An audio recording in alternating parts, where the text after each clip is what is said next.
Hi everyone, हम लोग इस कोर्स का चौथा मॉड्यूल शुरू करने जा रहे हैं जिसका नाम है एनालॉग टू डिजिटल कन्वर्जन। कल हमने ये देखा था कि हमें डिजिटल कम्युनिकेशंस क्यों चाहिए, या पिछले लेक्चर में हमने ये देखा था कि हम डिजिटल कम्युनिकेशन क्यों करते हैं, एनालॉग कम्युनिकेशन से हमारा काम क्यों नहीं चलेगा। तो चौथे मॉड्यूल में हम लोग या जो डिजिटल कम्युनिकेशन का पहला मॉड्यूल है, हम बात करेंगे एनालॉग टू डिजिटल कन्वर्जन की, यानी कि अगर हमारे पास कोई एनालॉग सिग्नल है तो उसे डिजिटल सिग्नल में कैसे बदलें। तो इसमें हम एनालॉग टू डिजिटल कन्वर्जन में हम ये सब करेंगे। पहले हम देखेंगे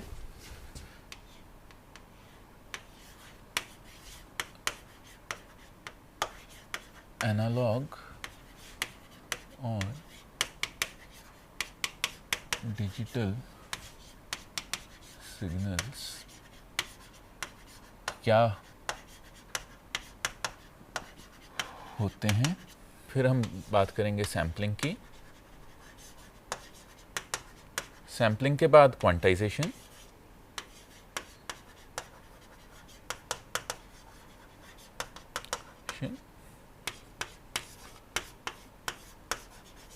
क्वांटाइजेशन के बाद पीसीएम, पल्स कोड मॉड्यूलेशन, जिसे पल्स कोड मॉड्यूलेशन भी कहते हैं, पीसीएम या पल्स कोड मॉड्यूलेशन। फिर हम बात करेंगे डीपीसीएम और डेल्टा। तो इस चौथे मॉड्यूल में हम ये 5 सब मॉड्यूल्स या हम इन 5 बड़े आइडियाज़ पर बात करेंगे। पहला एनालॉग और डिजिटल सिग्नल्स क्या होते हैं, दूसरा सैम्पलिंग, तीसरा क्वांटाइजेशन, क्वांटाइजेशन की ज़रूरत क्या है और हम क्वांटाइजेशन कैसे करते हैं, सैम्पलिंग की ज़रूरत क्या है, हम सैम्पलिंग कैसे करते हैं, पल्स कोड मॉड्यूलेशन जो कि सैम्पलिंग और क्वांटाइजेशन का एक डायरेक्ट डेरिवेटिव है, और डीपीसीएम क्या होता है, डेल्टा मॉड्यूलेशन क्या होता है और हम इन्हें कैसे करते हैं। तो इसके साथ साथ जेपेग, साथ साथ ही हम कुछ समय जेपेग स्टैंडर्ड पर भी बताएंगे। जेपेग स्टैंडर्ड आप सब लोग इमेजेस के लिए कहीं ना कहीं प्रयोग करते हैं, तो यहाँ पर जेपेग स्टैंडर्ड समझना भी अच्छा रहेगा, क्योंकि जेपेग स्टैंडर्ड को इसी सब से डायरेक्ट सीखा जा सकता है, तो यहाँ पर जेपेग स्टैंडर्ड समझना भी अच्छा रहेगा। तो अब हम बात करेंगे, सबसे पहले हम बात करेंगे एनालॉग और डिजिटल सिग्नल्स क्या होते हैं। एनालॉग और डिजिटल सिग्नल्स क्या होते हैं, एनालॉग और डिजिटल सिग्नल्स क्या होते हैं। पहले मैं बताऊंगा एनालॉग सिग्नल। तो जिन सिग्नल्स की हम जनरली बात करते हैं, जिन सिग्नल्स को हमने फंक्शंस की तरह सीखा था, वो सभी एनालॉग सिग्नल्स होते हैं। तो analog signals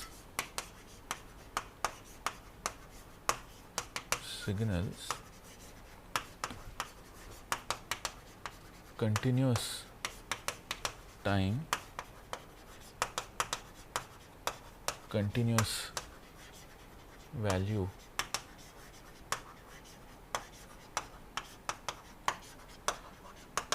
analogue signals continuous time continuous value signals होते हैं। मतलब कि अगर मेरे पास एक सिग्नल xt है,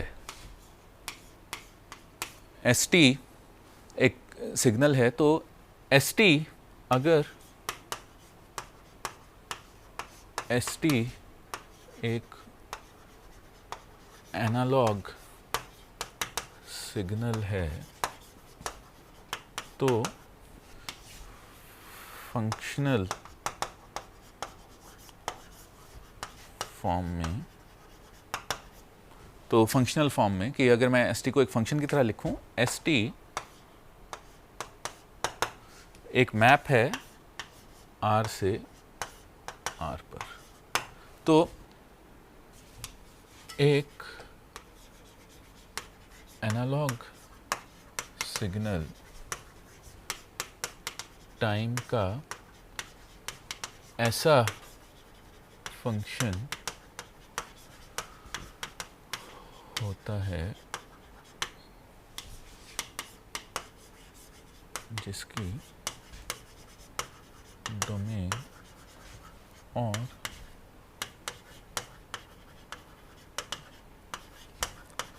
जिसकी डोमेन और कोडोमेन दोनों कंटिन्यूअस होते हैं, इसकी डोमेन और कोडोमेन दोनों कंटिन्यूअस होते हैं, या जो टाइम की किसी भी रियल वैल्यू के लिए, या जो टाइम की किसी भी रियल वैल्यू के लिए डिफाइंड होता है,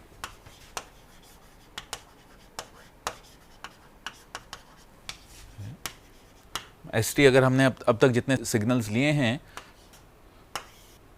एसटी की वैल्यू होगी t इक्वल टू 1 के लिए, t इक्वल्स 2 के लिए, इसके साथ साथ t इक्वल्स 2.5 के लिए, t इक्वल्स पाई के लिए, t इक्वल्स e के लिए, और ये सब। तो ये t की किसी भी रियल वैल्यू के लिए डिफाइन हो सकता है। तो दूसरा, और ये मतलब कि इसकी डोमेन, जिन t की जिन वैल्यूज़ के लिए सिग्नल डिफाइन होता है, मैं डोमेन की डेफिनेशन दोबारा दे देता हूँ। डोमेन t की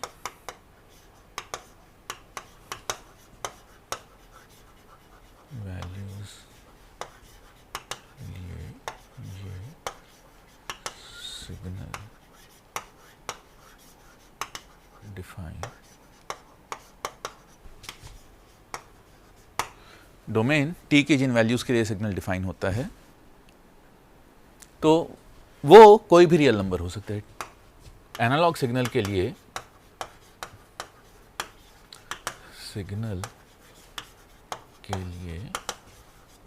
ये t कोई भी रियल नंबर हो सकता है। एनालॉग सिग्नल्स के लिए t कोई भी रियल नंबर हो सकता है, और ये, और एसेंशियली, और एक तरह से एसेंशियली ये t की अनकाउंटेबल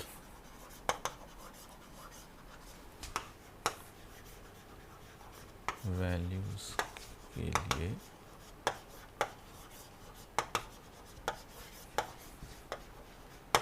और एसेंशियली ये t की अनकाउंटेबल वैल्यूज़ के लिए डिफाइंड है।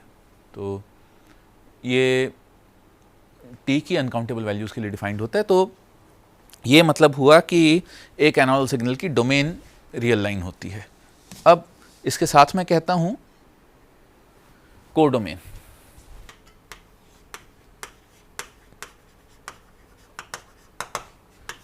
एक लॉग सिग्नल कोई भी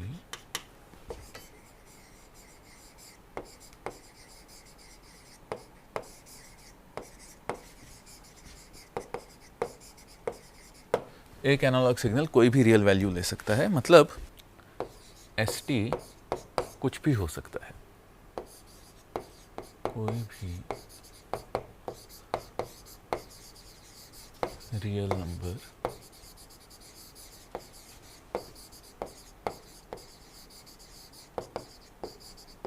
ST कोई भी रियल नंबर हो सकता है। तो ST कोई भी रियल वैल्यू ले सकता है, ST कोई भी रियल नंबर हो सकता है। इसीलिए अब क्योंकि ST कोई भी रियल नंबर हो सकता है, तो जैसा कि मैंने कहा ST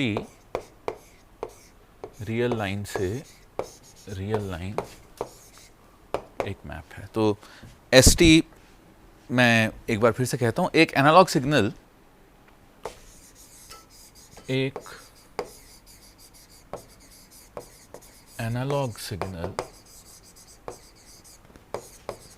कंटिन्यूअस टाइम्ड कंटिन्यूअस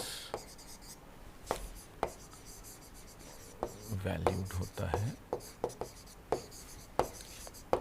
मतलब वो किसी भी टाइम पर कोई भी वैल्यू ले सकता है। मतलब वो किसी भी टाइम पर कोई भी वैल्यू ले सकता है, किसी भी, ऐसे थोड़ा सा क्वालिफाई कर देते हैं, किसी भी रियल टाइम पर कोई भी रियल वैल्यू ले सकता है। तो वो एनालॉग सिग्नल है, वो कुछ भी कर सकता है, कोई भी वैल्यू ले सकता है। तो ST अगर मैं बनाना चाहूँ, या तो अगर मैं ST को रिप्रेजेंट करना चाहूँ, ये T रियल एक्सिस पर है, ये ST है,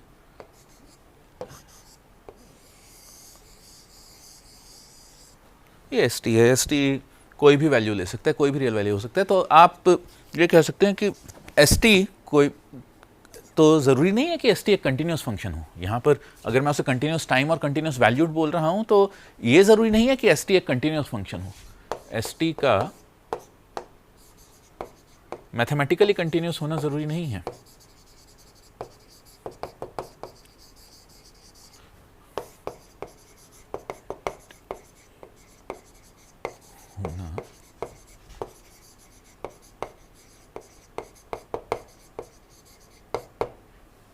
ST का मैथमेटिकली कंटिन्यूस होना ज़रूरी नहीं है। जो इम्पॉर्टेंट है वो ये है कि ST किसी भी टाइम पर कोई भी वैल्यू ले सकता है। तो कंटिन्यूस टाइम, कंटिन्यूस वैल्यूड, एक analog signal continuous time, continuous valued होता है। अब मैं बात करता हूँ डिजिटल सिग्नल की।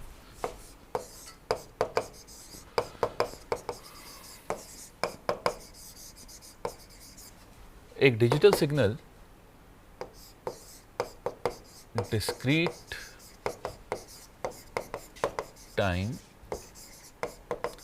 बाइनरी वैल्यूड, एक digital signal discrete time binary valued होता है। मतलब इसका, अगर मेरे पास एक डिजिटल सिग्नल है, से मान लीजिए GN एक डिजिटल सिग्नल है, अगर GN एक डिजिटल सिग्नल है, तब GN केवल इंटीजर टाइम इंस्टेंट्स पर, GN इंटीजर टाइम इंस्टेंट्स पर 0-1 में मैप होगा। तो GN केवल इंटीजर n का फंक्शन हो सकता है और ये बाइनरी सेट 0-1 पर मैप होता है। मतलब GN केवल n की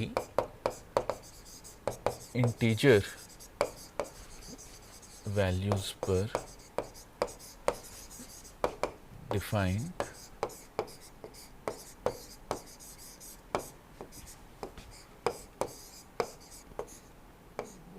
या परिभाषित होता है। GN केवल n की डिस्क्रीट वैल्यूज पर परिभाषित होता है। एक मतलब GN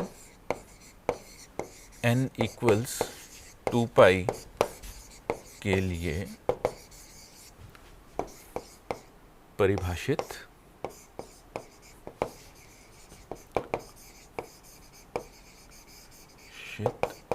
नहीं है, या GN की डोमेन, GN की डोमेन Z है, या GN की डोमेन इंटीजर्स का सेट है एक, और दो GN n equal to 2 pi के लिए डिफाइंड नहीं है, n equal to 2 pi, n equal to 2.5, n equal to 1.5, n equal to 1 के लिए डिफाइंड है, n इक्वल टू 1.1 के लिए डिफाइंड नहीं है। दूसरा GN केवल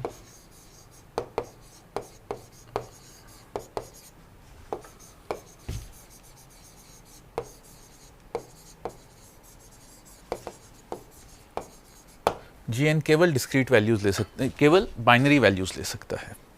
इसको मैं ठीक करता हूँ। डिस्क्रीट वैल्यूज़ पर हम बाद में आएंगे,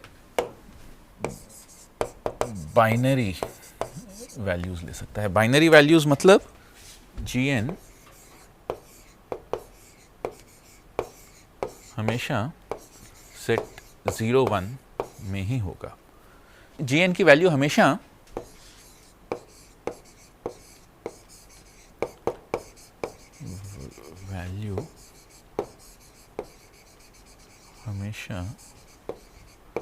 सेट 0 1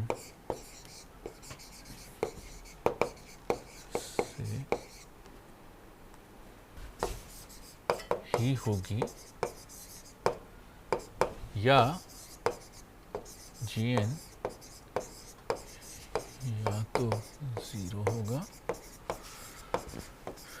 या 1 होगा।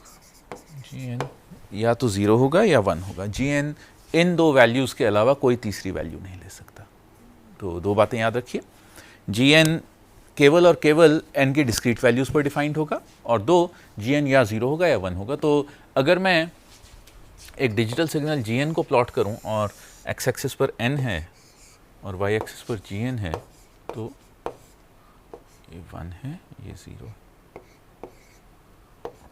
1 2 3 4 5 6 7 8 0 1 2 3 4 5 6 7। तो अब अगर मैं GN की वैल्यूज़ को प्लॉट करूं, तो मान लीजिए GN एक सीक्वेंस है 0 1 0 0 1, तो 1 0 0 1 1 1 0। तो GN कुछ इसे मैं हटा देता हूँ।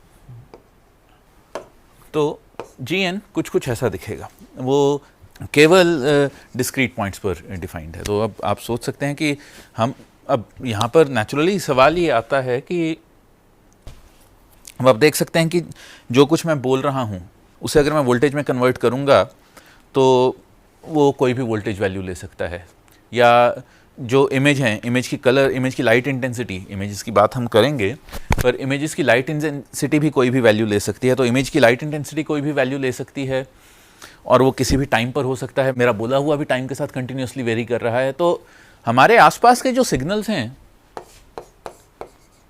हमारे आसपास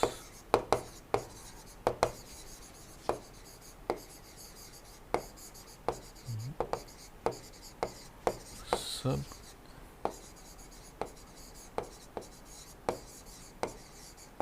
हमारे आसपास जो सिग्नल्स हैं वो सब एनालॉग सिग्नल्स हैं। हमारे आसपास सभी सिग्नल्स एनालॉग सिग्नल्स हैं। तो फिर भी हम डिजिटल कम्युनिकेशन करना है, फिर भी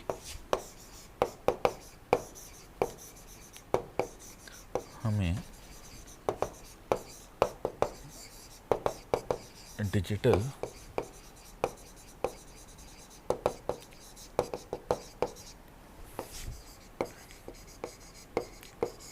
हमारे आसपास के सभी सिग्नल्स एनालॉग सिग्नल्स हैं, फिर भी हमें डिजिटल कम्युनिकेशन करना है।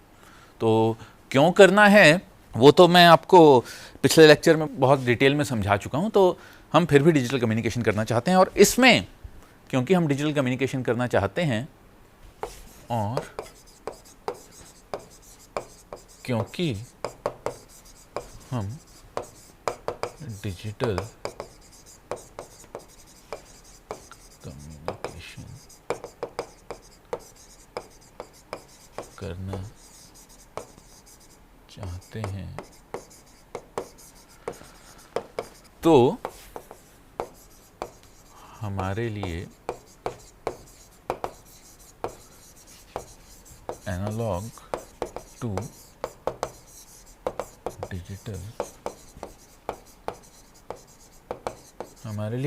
डिजिटल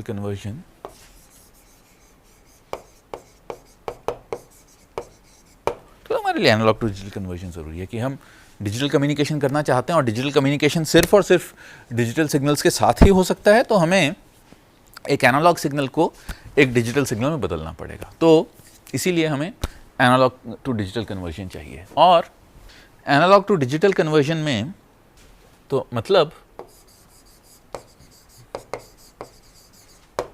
हमें एक continuous time continuous valued signal को एक डिस्क्रीट टाइम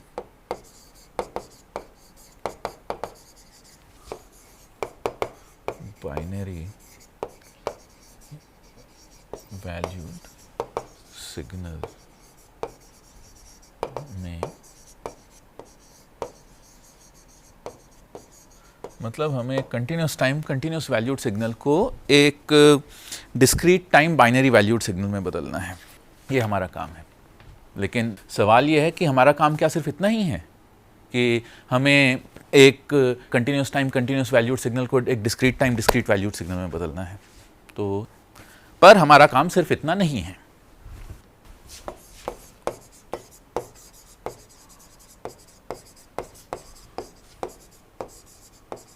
काम सिर्फ इतना नहीं है।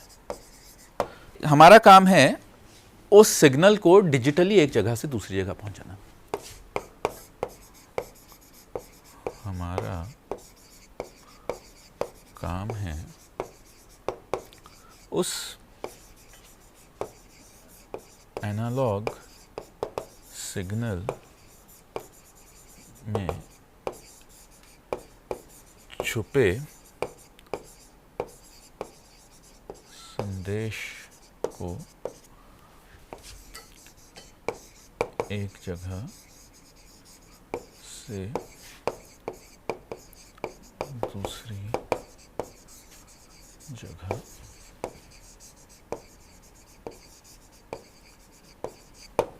हमारा काम है उस एनालॉग सिग्नल में छुपे संदेश को या उसमें छुपी इंफॉर्मेशन को एक जगह से दूसरी जगह पहुंचाना। तो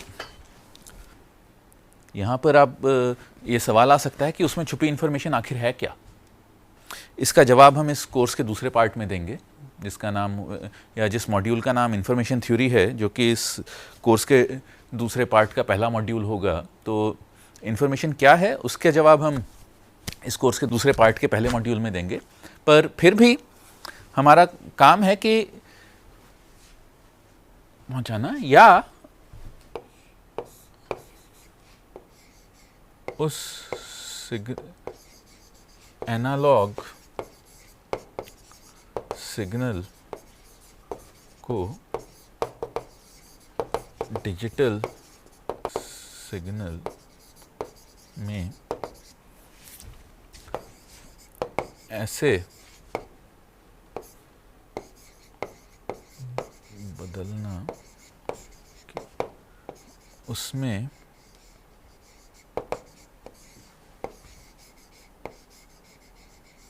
छुपी इंफॉर्मेशन कम से कम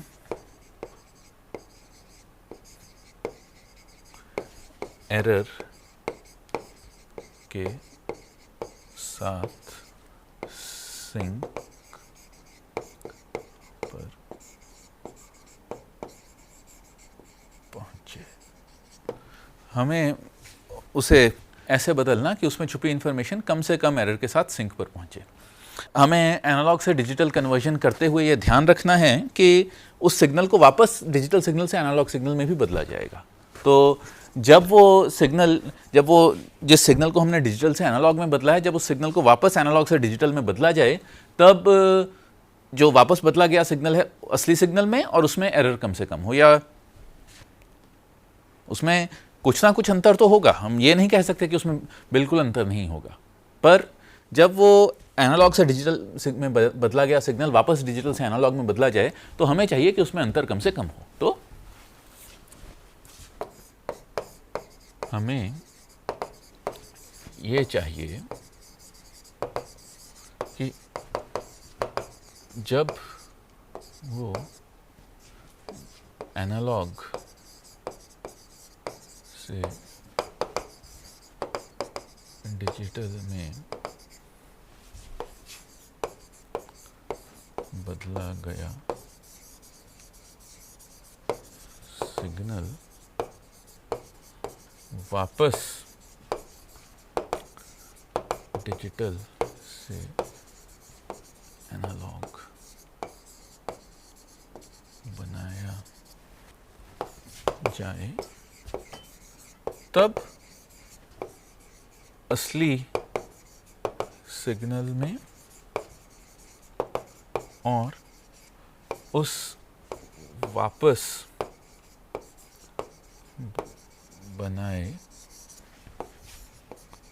गए सिग्नल में कम से कम अंतर हो। तो असली सिग्नल में और उस वापस बनाए गए सिग्नल में कम से कम अंतर हो। अंतर होगा ये मैं आपको पहले बता रहा हूँ, पर हम चाहते हैं कि वो अंतर कम से कम हो, या जो इस सिग्नल का एरर है या जिसे हम रिकंस्ट्रक्शन एरर कहते हैं वो कम से कम हो। तो हमारा काम ये भी रहेगा कि हम इस अंतर को या इस रिकंस्ट्रक्शन एरर को कैसे समझते हैं, कैसे देखते हैं, उसका मैथमेटिकल मॉडल कैसे निकालते हैं। उसके साथ साथ हम ना सिर्फ उसका मैथमेटिकल मॉडल निकालेंगे, बट हम ये भी कोशिश करेंगे कि वो अंतर, वो एरर कम से कम हो। तो अब इसे ध्यान में रखते हुए और हम एनालॉग से डिजिटल कन्वर्जन हम एनालॉग से डिजिटल कन्वर्जन इस बात को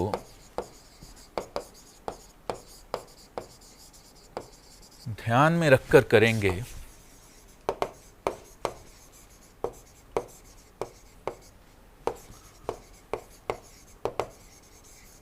कि वही सिग्नल वापस डिजिटल से एनालॉग भी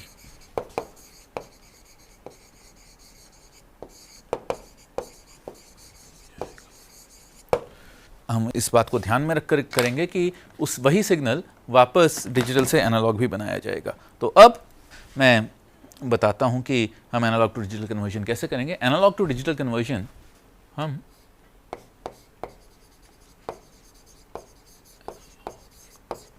टू कन्वर्जन में 3 चरण, या हम एनालॉग टू डिजिटल कन्वर्जन 3 चरण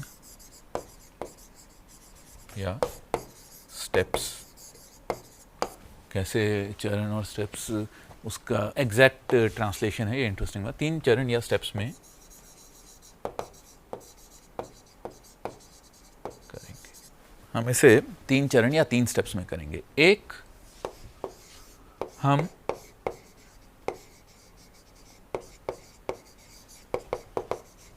कंटिन्यूअस टाइम सिग्नल को डिस्क्रीट टाइम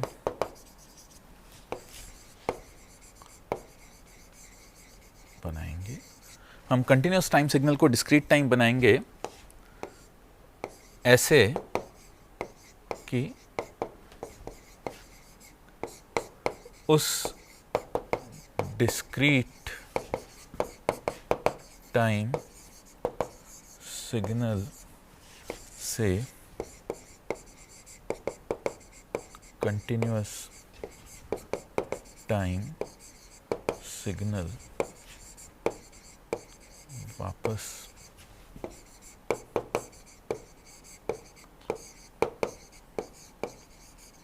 ऐसे कि उस कंटिन्यूअस टाइम सिग्नल से डिस्क्रीट टाइम सिग्नल वापस निकाला जा सके। एक, इस प्रोसेस को हम कहते हैं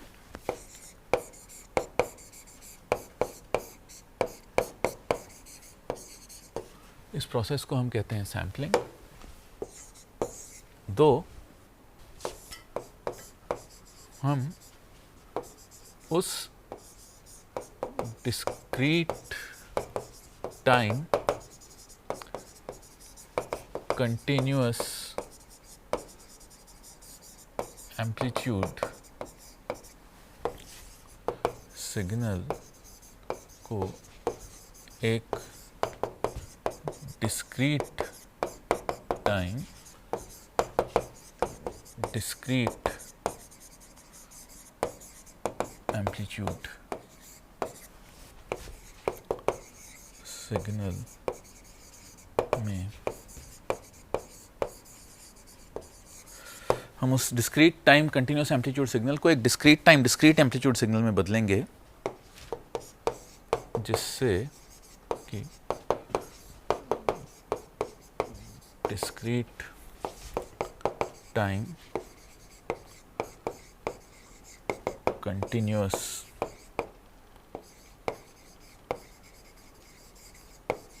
एम्पलीट्यूड सिग्नल का अंदाज़ा लगा, इससे कि हम उस discrete time continuous amplitude signal का अंदाज़ा लगा सकें। इस प्रोसेस को हम बोलेंगे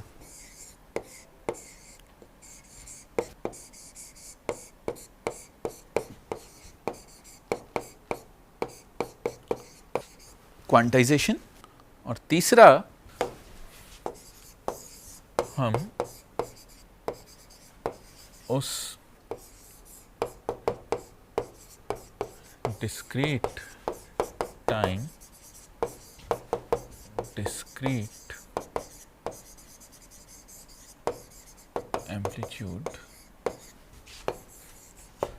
सिग्नल को एक बाइनरी बिट स्ट्रिंग, या एक बाइनरी बिट स्ट्रिंग बोलना तो गलत है, एक बाइनरी वैल्यूड सिग्नल में बदलेंगे। तो एक बिट स्ट्रिंग बाइनरी ही होता है। एक बिट स्ट्रिंग में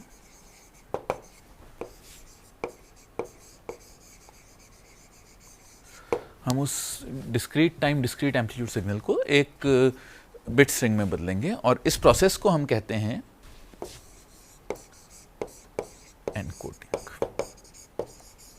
इस प्रोसेस को हम कहते हैं एनकोडिंग, और इन तीनों को मिलाकर हम बनाएंगे सैम्पलिंग,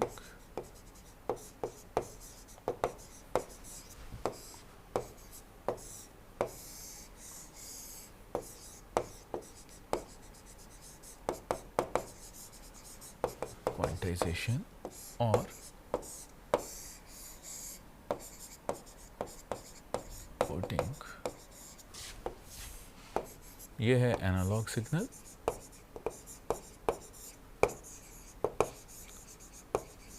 ये है डिजिटल सिग्नल, और इसी के रिवर्स प्रोसेस डिकोडिंग, कोडिंग और रिकंस्ट्रक्शन, मैपिंग कह सकते हैं क्वांटाइजेशन का रिवर्स प्रोसेस। पर असल में क्वांटाइजेशन हम देखेंगे कि एक इरिवर्सिबल प्रोसेस है, यानी कि आप क्वांटाइज तो कर सकते हैं पर डी क्वांटाइज नहीं कर सकते। फिर भी मैंने क्वांटाइजेशन के लिए रिवर्स प्रोसेस मैपिंग लिखा है, पर हम आगे चलकर देखेंगे कि सैम्पलिंग और एनकोडिंग तो रिवर्सिबल प्रोसेसेस हैं, पर क्वांटाइजेशन एक इरिवर्सिबल प्रोसेस है, और इसके कारण उस सिग्नल में एरर आता है, जिसे हम कम करने की कोशिश करते हैं। तो एनालॉग टू डिजिटल कन्वर्जन में हम तीन चीज़ों की बात करेंगे, सैम्पलिंग, क्वांटाइजेशन और एनकोडिंग। और इसी को अगले लेक्चर में, जिसमें हम सैम्पलिंग की बात करेंगे, हम ज़्यादा डिटेल में समझने की कोशिश करेंगे। Thank you.